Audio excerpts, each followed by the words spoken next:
नमस्कार साथियों, जिसका भी एग्जाम हो चुका है उसके एग्जाम पैटर्न के आधार पर यह देखा गया है कि आपके पेपर में सबसे ज्यादा प्रश्न इस टॉपिक से पूछे जा रहे हैं जो आज के क्लास में मैं आपको करवाने वाला हूं। तो मेरे भाई, अगर आपका भी एग्जाम आने वाले दिनों में होने वाला है तो इस क्लास को आप लोग बिल्कुल ध्यान से देखिएगा और आज के क्लास में दिए जाने वाले एक एक प्रश्नों को बहुत अच्छे से याद कर लीजिएगा, क्योंकि मैंने यहाँ पे लिखा है कि यहीं से प्रश्न आएगा। ये सभी वही टॉपिक से प्रश्न है जहां से सबसे ज्यादा प्रश्न अभी पूछे जा रहे हैं। ओके जी, तो चलिए फिर क्लास को स्टार्ट करते हैं और पहला नंबर सवाल आपके सामने है। तो एक एक प्रश्नों के आंसर को लगाते चलिएगा और बताइएगा कि इस पैटर्न के कितने प्रश्नों को आप लोग सही कर पाते हो। देखिएगा, यहां पे प्रश्न है कि भारतीय राष्ट्रीय कांग्रेस के 1929 के लाहौर अधिवेशन की अध्यक्षता किसने की थी। तो आपको भी पता होगा कि भैया ये किया था जवाहरलाल नेहरू ने। करेक्ट आंसर आपका ऑप्शन नंबर सी हो जाएगा। आप हमें बता सकते हो कि इसकी स्थापना कब हुई थी। ये बात आप याद रखिएगा मेरे भाई, 1885 ईस्वी में इनकी स्थापना हुई थी। ओके, चलो आगे बढ़ते हैं। अगला नंबर सवाल का जवाब बताइएगा। यहां पे प्रश्न है कि पूर्ण स्वराज दिवस पहली बार कब मनाया गया। पूर्ण स्वराज दिवस मेरे भाई, ये आपने पढ़ा होगा, लाहौर अधिवेशन 1929 की अध्यक्षता जिन्होंने यहाँ पे जवाहरलाल नेहरू ने करी थी और पूर्ण स्वराज का प्रस्ताव इसी अधिवेशन में हुआ था मेरे भाई। बताइएगा ये पहली बार कब मनाया गया था। तो 26 जनवरी 1930 को ये पहली बार मनाया गया था। करेक्ट आंसर आपका ए हो जाएगा। चलिएगा, तीसरा नंबर सवाल आपके सामने है कि चौरी चौरा कांड घटना किस आंदोलन से संबंधित है। यहाँ पे चौरी चौरा कांड जो है ये किस आंदोलन से संबंधित घटना है मेरे भाई। तो ये है असहयोग आंदोलन से संबंधित। ऑप्शन नंबर बी बिल्कुल करेक्ट हो जाएगा। चलिए आगे बढ़ते हैं।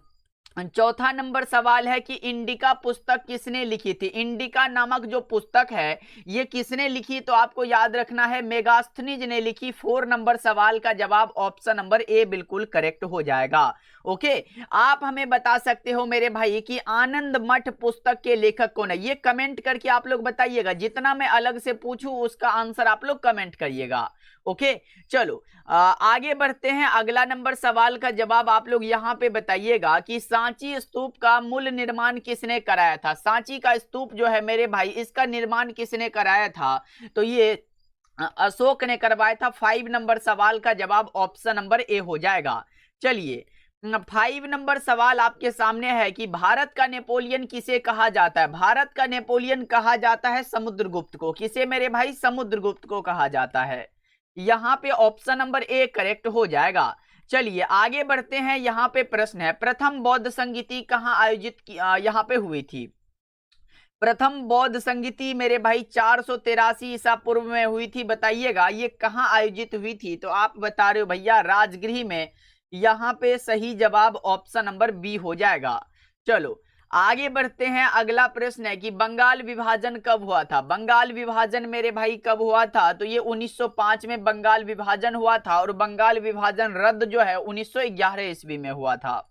चलो आगे बढ़ते हैं। 9 नंबर सवाल है केसरी समाचार पत्र किसने प्रारंभ किया था।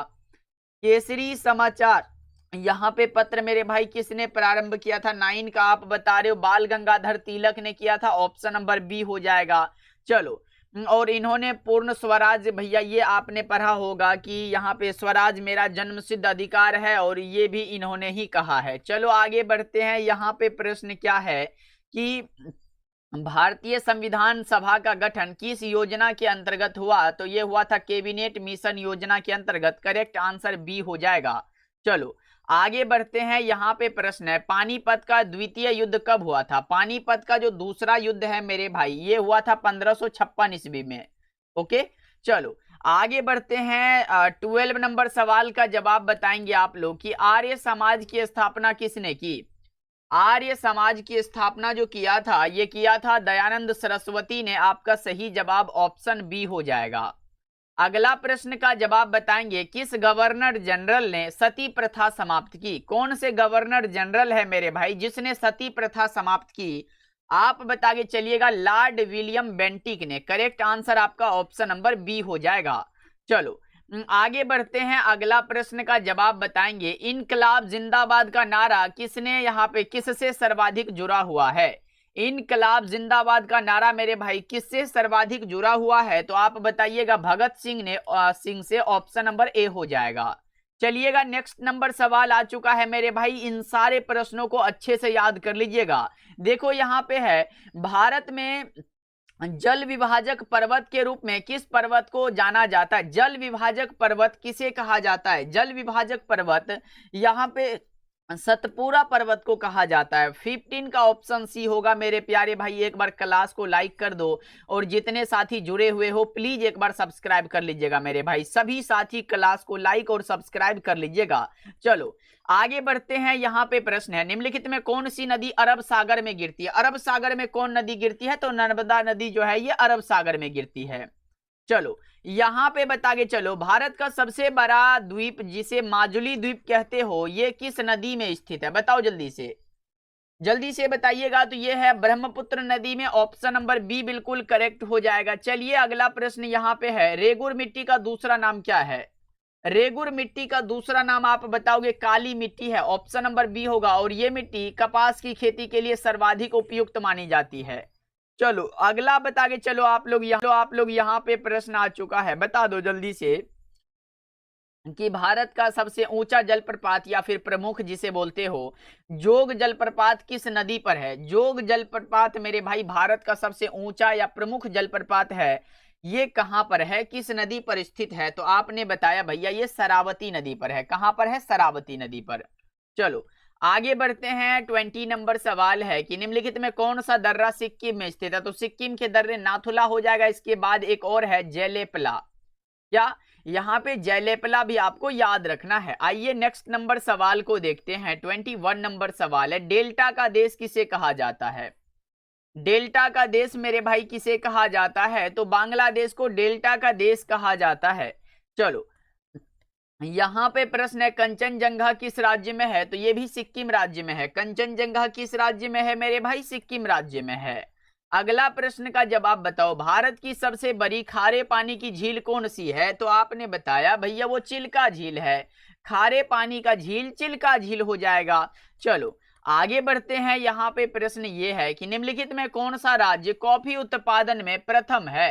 कॉफी उत्पादन के लिए प्रथम राज्य आप लोग बताएंगे तो कर्नाटक हो जाएगा, ऑप्शन नंबर सी होगा। तो चाय उत्पादन में अग्रणी राज्य कौन सा है? तो चाय के लिए मेरे भाई असम राज्य है। ओके चलो आगे बढ़ते हैं। अगला नंबर सवाल का जवाब बताइएगा। यहाँ पे क्या है कि एल नीनो मुख्यतः किस महासागर से संबंधित घटना है? एल नीनो मेरे भाई बताइएगा। 25 नंबर सवाल का जवाब तो ये बताओगे प्रशांत महासागर से संबंधित है भैया। चलो आगे बढ़ते हैं। प्रश्न ये है कि भारत में सर्वाधिक लौह अयस्क किस राज्य में पाया जाता है? सर्वाधिक लौह अयस्क जो है ये पाया जाता है ओडिशा राज्य में, ऑप्शन नंबर ए करेक्ट हो जाएगा। चलो बताओ यहाँ पे कर्क रेखा भारत के कितने राज्यों से होकर गुजरती है? तो कर्क रेखा भारत के 8 राज्यों से होकर गुजरती है। कितने राज्यों से भाई मेरे? 8 राज्यों से होकर गुजरती है। आइए अगला प्रश्न यहाँ पे आ चुका है, भारत का नियंत्रक क्या मेरे भाई? भारत का नियंत्रक एवं महालेखा परीक्षक यानी कि CAG किसके द्वारा नियुक्त किया जाता है? यानी कि इसकी नियुक्ति कौन करता है? तो राष्ट्रपति करता है, ऑप्शन नंबर बी हो जाएगा। चलो आगे बढ़ते हैं। अगला प्रश्न ये रहा आपके सामने, राष्ट्रपति के महाभियोग की प्रक्रिया किस देश के संविधान से प्रेरित है? तो ये है अमेरिका के संविधान से प्रेरित, ऑप्शन नंबर ए हो जाएगा। चलो बताओ यहाँ पे लोकसभा का कार्यकाल सामान्यतः कितना होता है? पहले तो मेरे भाई एक बार क्लास को सभी साथी लाइक कर लीजिएगा, पहली बार जुड़े हो तो सब्सक्राइब भी कर लीजिएगा। लोकसभा का कार्यकाल कितना होता है? लोकसभा का कार्यकाल 5 वर्ष का होता है। आइए नेक्स्ट नंबर सवाल ये है कि राज्यसभा एक अस्थायी सदन है क्योंकि भैया क्यों है? क्योंकि इसे भंग नहीं किया जा सकता है। चलो आगे बढ़ते हैं। 32 नंबर सवाल आपके सामने है कि पंचायती राज व्यवस्था को संवैधानिक दर्जा किस संविधान संशोधन से मिला है? तो बताएंगे ये मिला है 73वां संविधान संशोधन से। आइए अगला प्रश्न ये है आपके सामने कि संविधान की किस अनुसूची में राज्यों एवं केंद्र शासित प्रदेशों का उल्लेख है? राज्य और केंद्र शासित प्रदेश का उल्लेख किस यहाँ पे यहाँ पे बताएंगे अनुसूची में है, तो ये है प्रथम अनुसूची में, ऑप्शन नंबर ए हो जाएगा। चलो आगे बढ़ते हैं, अगला प्रश्न यहाँ पे है, वित्त आयोग का गठन कितने वर्षों के अंतराल पर किया जाता है? वित्त आयोग का गठन मेरे भाई ये किया जाता है 5 वर्षों के अंतराल पर, ऑप्शन नंबर सी करेक्ट हो जाएगा। चलो आगे बढ़ते हैं, यहाँ पे प्रश्न है कि किस संविधान संशोधन के द्वारा मतदान की आयु 21 वर्ष से घटाकर 18 वर्ष कर दी गई है? कौन सा है? तो वो हो जाएगा 61वां संविधान संशोधन, करेक्ट आंसर सी हो जाएगा। चलो बता दो यहाँ पे प्रश्न क्या पूछा जा रहा है कि निम्नलिखित में से किस धातु का उपयोग थर्मामीटर बनाने में नहीं किया जाता है? नहीं किया जाता क्योंकि यह सामान्य ताप पर ठोस रहती है। कौन सा हो जाएगा मेरे भाई? जल्दी बता दो यहाँ पे 36 नंबर सवाल, तो भैया ये यहाँ पे शीशा हो जाएगा, ऑप्शन नंबर डी हो जाएगा। चलो आगे बढ़ते हैं, यहाँ पे प्रश्न है, यहाँ पे बताइएगा कि किसी चालक का प्रतिरोध किस पर निर्भर नहीं करता है, और नहीं को आपको याद रखना है कि R बराबर रो L बाई A होता है। अब देखो ये क्या है? पदार्थ की प्रकृति है, तो ये बात आपको याद रखना है। ये क्या है? लंबाई है, आप ये याद रखोगे। और ये क्या है? क्षेत्रफल है। बताइए कौन सा हो जाएगा? लंबाई, क्षेत्रफल और पदार्थ की प्रकृति, ये तो निर्भर करेगा, लेकिन जिस पे नहीं करता है वो चालक की धारा है। भैया धारा कहाँ है इसमें? आई कहाँ पर है? नहीं है। इसका मतलब है कि चालक में प्रवाहित धारा पर ये निर्भर नहीं करता है। चलो आगे बढ़ते हैं, 38 नंबर सवाल आपके सामने है कि स्टेनलेस स्टील मुख्यतः किस धातु के कारण जंगरोधी होता है? तो वो होता है क्रोमियम के कारण, ऑप्शन नंबर बी बिल्कुल करेक्ट हो जाएगा। चलो बता दो परमाणु क्रमांक किसके बराबर होता है? परमाणु क्रमांक यहाँ पे प्रोटॉन की संख्या के बराबर होता है। चलो आगे बढ़ते हैं, अगला प्रश्न का जवाब बताओ, मानव शरीर की सबसे बड़ी ग्रंथि कौन सी है? और ये सभी साथी को पता है कि भैया मानव शरीर की सबसे बड़ी ग्रंथि का नाम है यहाँ पे कौन सा मेरे भाई? जल्दी से आप लोग बता के चलो। चलो जल्दी से बता दो मानव शरीर की सबसे बड़ी ग्रंथि कौन सी है? तो यकृत, जिसे आप लीवर बताते हो, ऑप्शन नंबर बी बिल्कुल ही सही हो जाएगा। ओके जी, तो आप बताइएगा इस 40 ऑब्जेक्टिव यहाँ पे ऑब्जेक्टिव क्वेश्चन जो था इसमें कितना सही हुआ। और यहाँ पे क्लास को जितने साथी लाइक नहीं किए वो लाइक कर लीजिएगा, पहली बार जुड़े हो तो सब्सक्राइब कर लीजिएगा।